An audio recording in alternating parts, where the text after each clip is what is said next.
Millions of dollars raised, millions of dollars spent, and Election Day is just 5 days away. So who raised the most, and where's that money coming from? We turn to Team 10 investigator Adam Rakusin, who is taking a look at the highly contested 50th district race to replace Duncan Hunter in Congress. Yeah, you know, money can buy a lot of things, but it's not always the case that the candidate with the most money actually wins.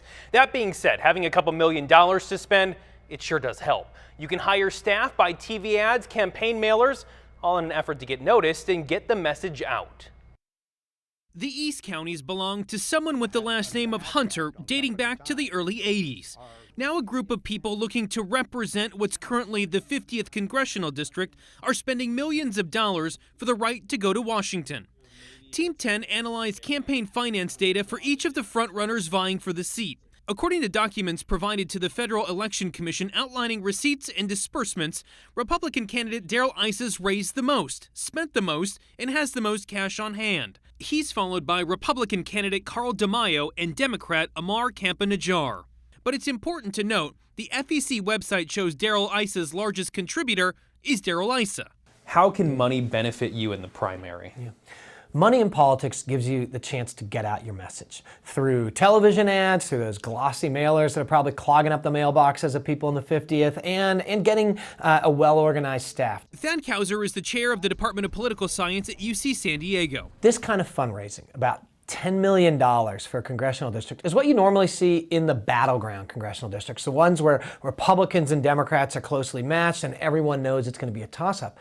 Where you don't see it is in a seat like this, which is, by rights, a Republican seat. According to the website OpenSecrets.org, a nonprofit that tracks political spending across the country, candidates in the 50th have raised more money than almost every other House race in California.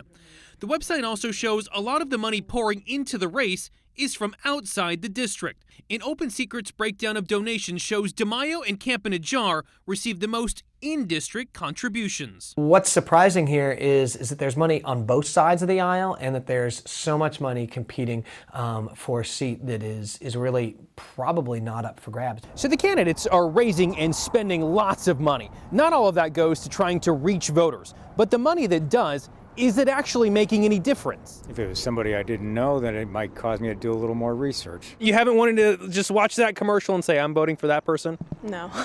So you see candidates spending lots of money on commercials. You've probably gotten flyers at your house. Does any of that influence how you vote?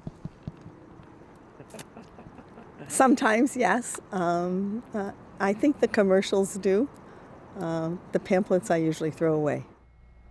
I have about a stack of pamphlets about that big on my desk. So we asked the frontrunners for comments on campaign finance, where the money came from, and anything else they want to say about it. I put their responses on our website at 10news.com. Just look for this story. And on election night, make sure to keep it here at 10 News for all of your results. Adam Rakusin, Team 10. Thank you, Adam.